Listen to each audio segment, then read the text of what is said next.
quero registrar tudo sobre o Flamengo e a bilheteria gigante contra o Cruzeiro, últimas de mercado, bastidores, finanças e muito mais. Fala aí pessoal, sou Jorge Nicola, bem-vindos a mais um vídeo do canal. Sempre bom ter vocês por aqui, sem perder tempo, pedir para deixar like, se inscrever no canal e ativar as notificações antes das notícias. E o Flamengo que arrecadou com bilheteria mais de 8 milhões de reais na partida contra o Cruzeiro. Jogo dessa quarta-feira, que terminou com vitória rubro-negra por 2-1, teve 72.481 torcedores. Público pagante, 68.510, para uma renda bruta de 8 milhões e 100 mil reais. A maior renda da Libertadores na edição de 2026. É também a terceira maior renda da temporada no futebol na América do Sul. Os 3 jogos com participação do Flamengo, os outros 2 eram finais.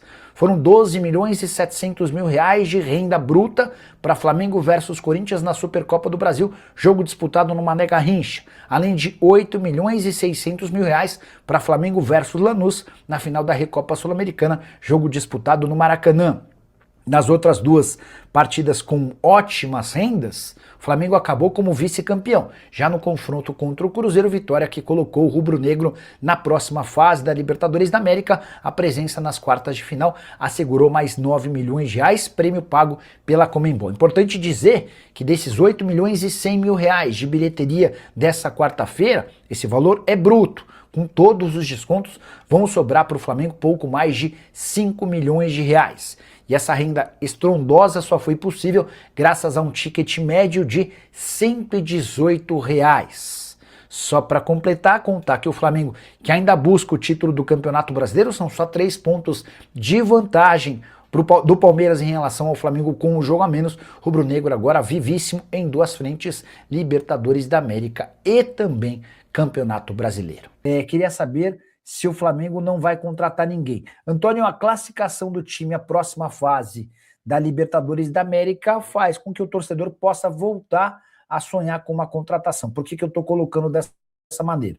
Se o Flamengo tivesse caído ontem para o Cruzeiro, só restaria ao Flamengo, daqui até o fim da temporada, a disputa do Campeonato Brasileiro. E aí, imaginar você contratar mais um jogador no elenco que já é o mais caro do país, com somente um torneio, não teria muita lógica, né? Mas assim, ó, só para não deixar, para não criar uma expectativa também falsa. O Flamengo chegou à conclusão de que para contratar, precisa contratar caras muito diferentes, caras que cheguem para serem titulares absolutos, senão não vale a pena. E eu acho que faz enorme sentido. O Almada acabou se mudando para o River, o Luiz Henrique segue com situação indefinida lá no Zenit. Recentemente, um dirigente do Zenit até voltou a falar sobre a possibilidade de negociação com o Flamengo. Então, assim, ó, sendo bem sincero, se for pintar alguma coisa, existe uma chance de pintar alguma coisa relacionada a Luiz Henrique, mas não é uma operação fácil, não é um negócio simples que pode ser resolvido da noite para o dia, tá?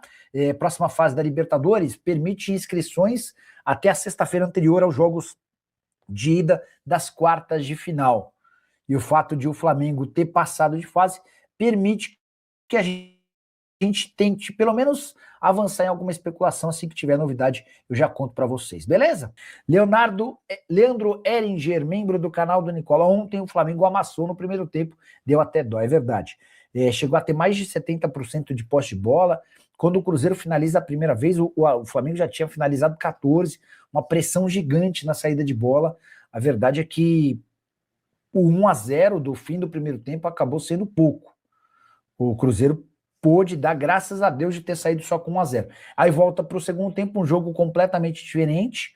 O Cruzeiro chega a ter a esperança de que aquela bola entrasse. O Jorginho, de fato, tirou a bola antes dela entrar. Depois sai o gol do Cruzeiro.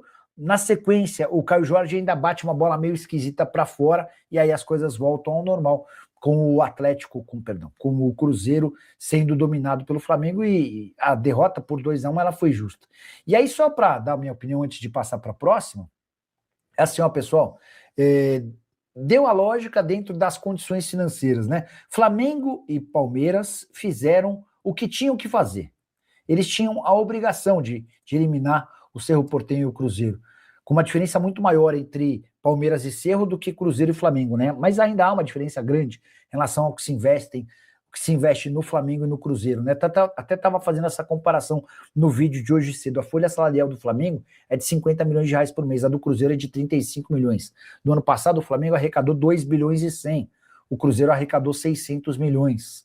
O Flamengo tem 16 jogadores que ganham pelo menos 1 milhão de reais. O Cruzeiro tem 7. Enfim, o Flamengo e o Palmeiras tinham a obrigação de passar e passaram.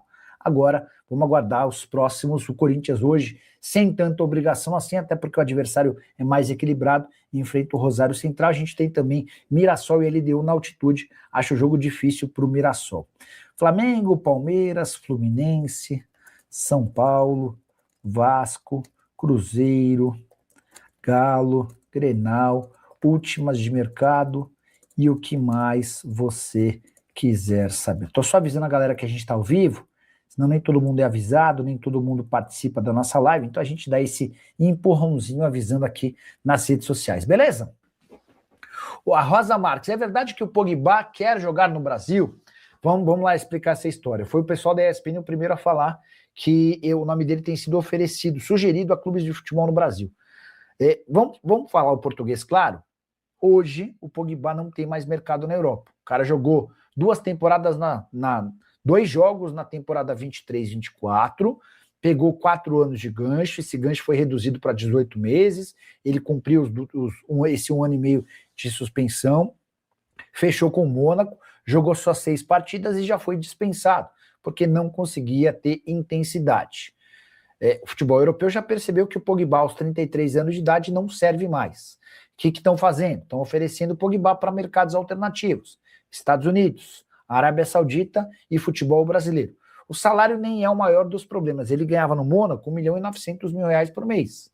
Tem pelo menos uns 10 jogadores no Brasil que ganham mais do que esse 1 milhão e 900 mil. O problema é gastar uma baita grana por um jogador que você não tem a mínima ideia se vai ou não ser útil dentro de campo, tá bom? Será que o Flamengo vai com força máxima no sábado? Na teoria sim, né? Até porque o Flamengo depois, no meio de semana que vem, folga. É a Copa do Brasil, o Flamengo não está classificado para a Copa do Brasil. Então, ó, só para recapitular, né? Próximos jogos do Fla. Peraí, deixa eu só conferir um negócio aqui primeiro. Beleza, ó. O Flamengo, por exemplo, na semana que vem tem Cruzeiro e Atlético. O fato de o Flamengo não ter competição de Copa do Brasil para jogar permite ao Flamengo não precisar poupar titulares. Flamengo e Cruzeiro, Mineirão 20 e 30, no sábado. Tem que jogar com força máxima. O Cruzeiro é que deve poupar. Isso é um baita benefício para o Flamengo, né? O Cruzeiro poupa porque na terça-feira da semana seguinte, é terça que vai ser Atlético e Cruzeiro, jogo no Mineirão. Vamos já até confirmar, quer ver, ó? Terça-feira, Copa do Brasil, Cruzeiro e Atlético 21 horas. Cara, pipinaço pro Cruzeiro, né? Você acaba de ser eliminado pelo Flamengo, pega o Flamengo de novo e depois tem o Atlético. Não dá para pensar em outra coisa do que não poupar. Cara, se eu sou o Arthur Jorge, eu poupo o time inteiro contra o Flamengo, ainda que se perca de novo. Mas, Rosa Marques, Everton Cebolinha na Fiorentina, será que é verdade? Ô Rosa, eu conversei antes de publicar um vídeo ontem com o staff do Cebolinha, e o que me falaram é que o Cebolinha tinha uma proposta oficial do Krasnodar da Rússia, tá? Era o principal interessado.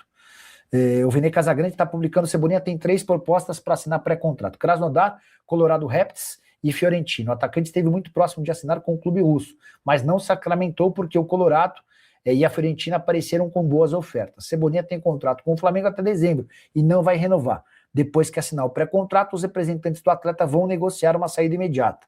Para o exterior, o Flamengo está aberto a negociar uma saída por agora. Tá? Então, só acrescentando em cima da minha informação. Te disse ontem que o Krasnodar estava interessado, tinha feito proposta, e agora o Vene está acrescentando outros 2 nomes, o Colorado Rapids, da Major League Soccer, e a Fiorentina, tá bom?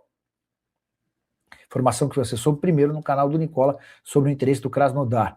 E a estratégia é muito clara, né? Se assina com o jogador um pré-contrato e depois tenta fazer com que o Flamengo libere com uma compensação financeira baixa. O Marcos Fênix, me lembro das merdas que o Eurico Miranda fazia para prejudicar o Mengão, e o BAP está fazendo o torcedor do Vasco da Gama sofrer na pele o que o flamenguista passou anos atrás.